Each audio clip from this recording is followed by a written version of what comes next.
So thank you. It's my honor to be here with you this morning. And so let us go ahead at this time and prepare for meditation.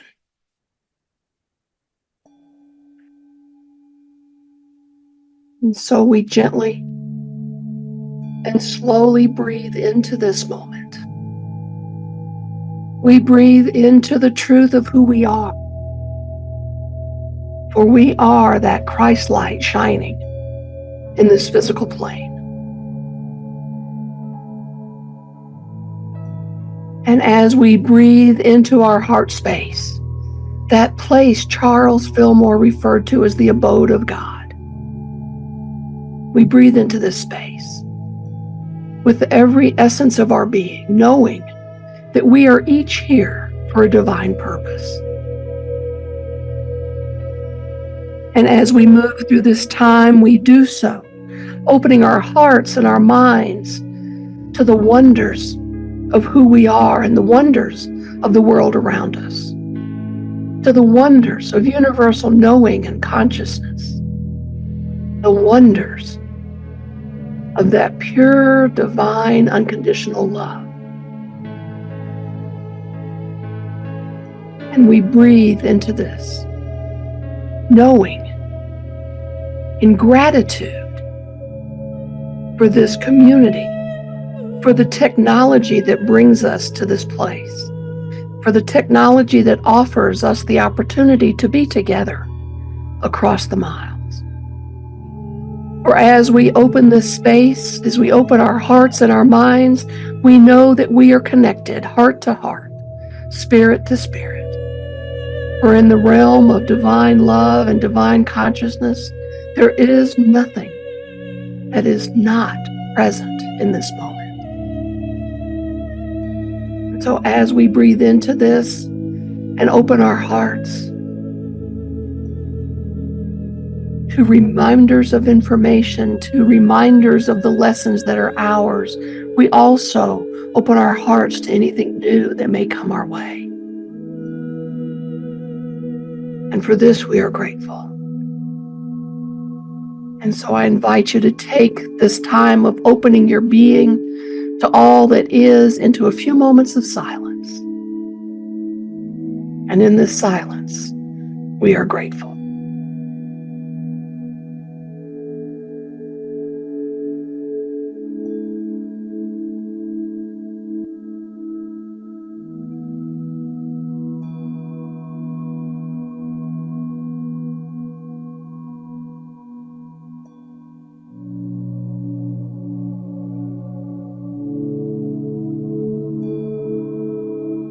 And so in the love and the joy and the wonder and the excitement and the zeal of who we are in the very presence on this planet, we celebrate ourselves and each other, or we come together as an example, as a demonstration of the coming together of all consciousness, of the coming together of each of us to raise the vibration to that of pure love. And for the teachings that we call unity, and for each other we are blessed. And in this blessing, we are grateful. And in this gratitude, we say thank you. Thank you, thank you, thank you. And in that essence of that Christ being, we are blessed. And so it is. Amen. Well, so thank you so much for having me be with you today. And, here's the beauty of all of this. I'm talking about I wonder as I wander. Well, I've had the blessing of wandering around the planet to various countries and all over the United States. And I've had the blessing of being in a state of wonder with almost everything that I come across. And when I find myself maybe not in a state of wonder, I have to take a pause, take a deep breath, and go, okay, I'm missing something. Because everything that is around us is an opportunity for us to be in wonder. When I was preparing for the talk today, I was reminded of that song that's now played around the Christmas season. And the first line reminds me of life and the journey we're all on. And it's, I wonder as I wander out under the sky. And as I was looking at that song, I was reminded I'm up in the mountains of northeastern Georgia. And that song was first introduced um, at a traditional revival way back in the early 1900s. And it was sang, but the guy who transformed it over to a Christmas song didn't get all the words, and so he got to add to it. And so I celebrate the idea that when we get a glimpse of something that speaks to our heart, that we have the opportunity to expand it and to make something beautiful out of it. And so I wonder, as I wander, what might be coming next? You know, the definition of wonder is to think or to speculate and to engage our curiosity, to wonder about the origin of the solar system. I'm kind of a Trekkie, so that's something that crosses my mind from time to time. You know, I get to wonder about what's really out there. And is there somebody out there that's just like me, that's wondering the same thing? You know, another definition is to be filled with admiration, amazement, awe, and marvel. And to me, in our essence of spirituality, that's the definition right there. It's to be filled with that awe. You know, when we look at our 12 powers, one of them is zeal. And to me, that's that awe, that's that excitement that comes about. You know, and we're told in the New Testament that childlike wonder is a consciousness that we should all strive for. It's one that I strive for. I want to feel like a kid at Christmas all the time, with everything that is happening in my life, with things that I see, with congregations that I get to work with. You know, in Matthew 18:2, Jesus said that unless you change and become like children, you will never enter into the kingdom of heaven. Well, we know in Unity Teachings that that kingdom of heaven is within us, that it's that state of consciousness. And if we are closed down and in that kind of ho-hum status, then it's really hard for us to be excited and in a state of wonder. You know, Charles Fillmore in Keep a True Lent said a little child has no consciousness of the tribulations of life. And the logical conclusion is that when we unload false states of mind and become childlike, we shall begin to realize what heaven is like. Think about that. How many of you have wondered or have even said, man, I wish I was, 20 years old or 18 years old, or at some of us, we get to the point where I wish I was 40 years old again and knew what I know now. But you know what? I don't know that I would want to know what I know now. Because what I know now is filled with challenges and tribulations. It's filled with everything that has been inundated into me over the last so many years that I'm not going to share with you. But I'm a product of everything that I've ever heard, everything that I've ever read, everything I've ever experienced. And my desire is to release all of those things that don't fuel the wonder of this life in spirituality. You know, when I am in a state of wonder, it feels like a spiritual high. That feeling of being in alignment with Source. And I look around and I feel the joy and the brightness of the world around me.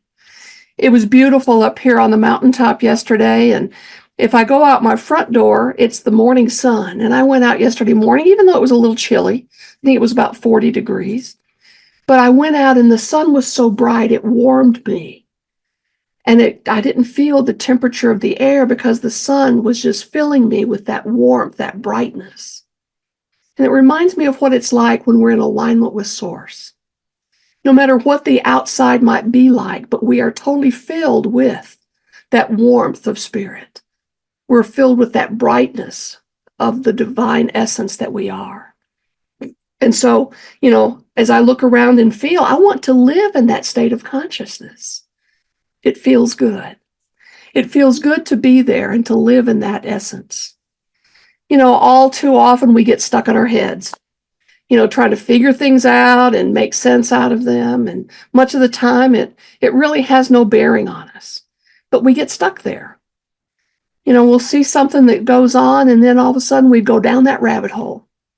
Now I know, we have rabbit holes up here in Georgia, and I'm sure you have some big rabbit holes down in Texas, since everything is bigger in Texas. And even out in Oklahoma, I'm sure there are quite a few rabbit holes out there. And we seem to make them bigger all the time in our ways of thinking. We get stuck. We go down those rabbit holes, and I've never gone down one yet that didn't have tunnels going in about 50,000 directions. And it's easy for me to get off on some direction, and then when I stop, I go, okay, how in the world did I get here? How did this happen? And sometimes that logic in me wants to retrace my steps and go, well, I thought this, and then that led me to think this, and then that led me to think that. Well, no wonder I'm lost down in that rabbit hole somewhere. So the best thing to do is just take that deep breath, dust off the pieces and parts that I collected on that little journey through all those detours and turns and caves down in that darkness of that rabbit hole, and pop my head out into the sunshine. And remember who I am, and remember who everybody is around me, and be able to see through the facades that we tend to put on during this experience called life. What I've discovered is we're not capable of feeling by thinking about it. We have to really bring it into our hearts. We have to bring it into our essence and feel. I've said this through the years and many times in many communities. I have never met a single person who thought their way into a heaven consciousness. That's not the route we take. We know in unity that when we go into that place, when we go into that heart space, that's exactly what we're doing. We're going into our feeling nature. And it's through our feeling nature that we unite with that source that is there all the time. That's how we tune in, and we do that fine tuning. Many of us remember the old radios in the car, or even sitting by the kitchen table, where we had to turn that dial to tune in real closely. That's what our feelings do for us when we're tapping into divine consciousness. Our feelings help us adjust and tune in and be on the right wavelength. So it's no wonder that sometimes it takes us a while. A bump in the road. I remember, as a younger person, driving a car that had one of those analog radios with the knobs on it. If you're going along and you hit a big bump, sometimes it would get you a little off channel. You get a little static going on. And what you had to do is you had to reach over and you had to adjust and tune yourself back in to that broadcast. Well, what we know is source is always broadcasting by whatever name we call it. We call it God, we call it universe, we call it divine love. Doesn't matter what the name is we use, but the broadcast is always coming. It's always open. It's always embracing us and surrounding us. And it's our job to tune in. Then occasionally we may wander off and wonder how to get back. But we know at the core of us that it's just by being open, by linking our thoughts and feelings, and remembering that it is the feelings that carry us into that wonder of who we are.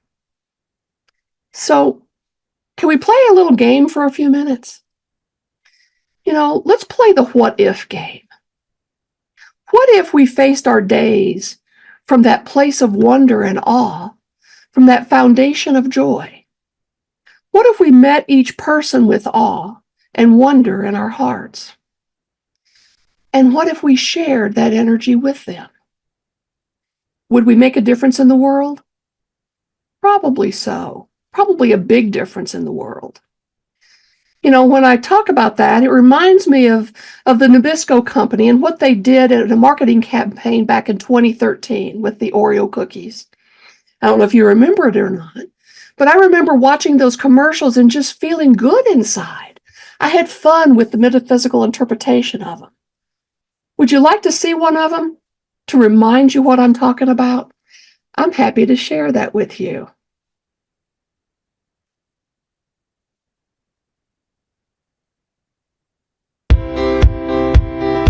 Wonder if I gave an Oreo to somebody out there who I didn't know. Would they laugh after I'd gone, or would they pass that wonder on? I wonder how it changed your point of view if I gave one to you.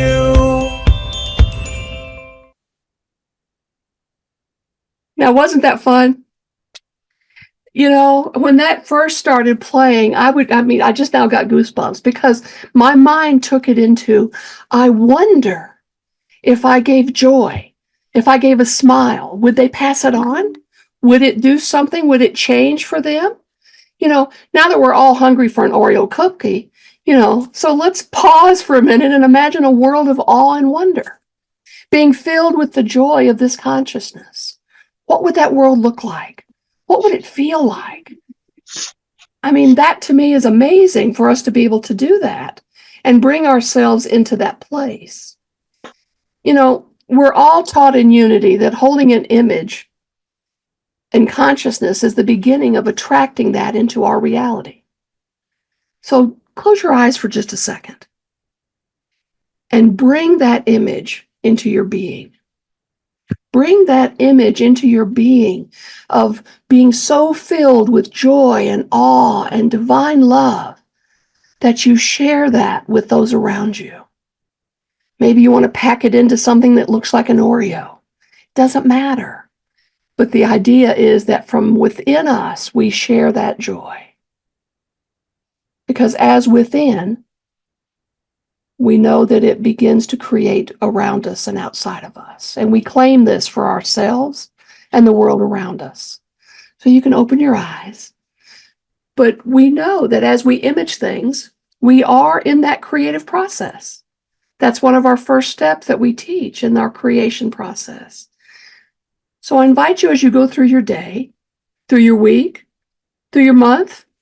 Oh, why not? Let's just say as we go through our lifetime, that we are going to be in that place, and maybe we want to play that little tune in our heads, but wonder what if? What if when I went into the store, I shared by a smile? That might be the easiest way some of us have to share the joy in our hearts.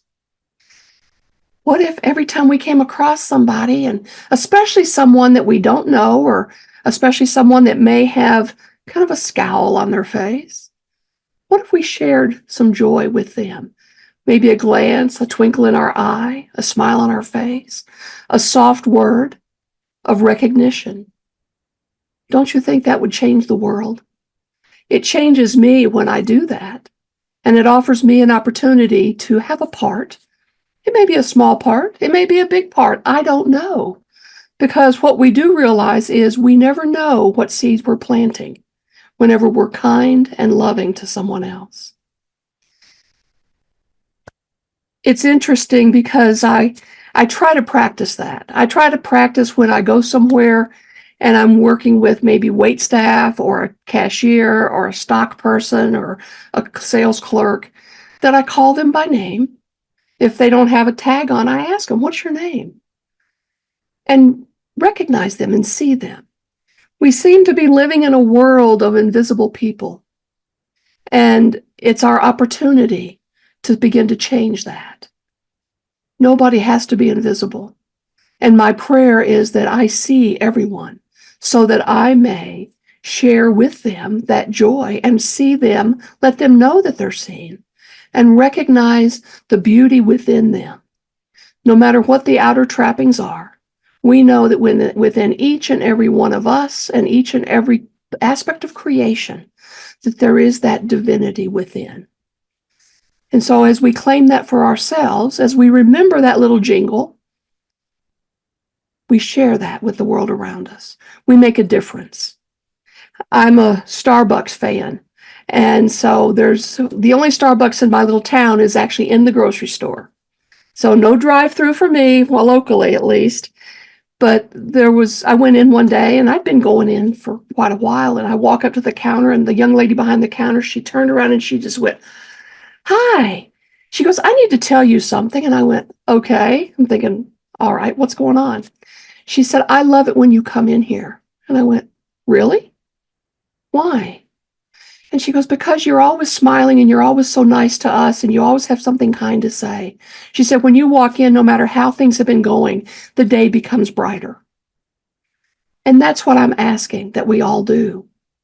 Be the bright spot in someone's day. Be the wonder in someone's experience, because keep them wondering about what it is that you have, and then continue showing up so that they decide that they want to be filled with wonder and awe, joy and love. And so I thank you for being with me today. I thank you for having me with you. It's a joy to get to know other communities across the world. It's a joy to get to share a few minutes with you on this Sunday morning. And I look forward to being with you again next month. So, namaste, and may your days be filled with wonder.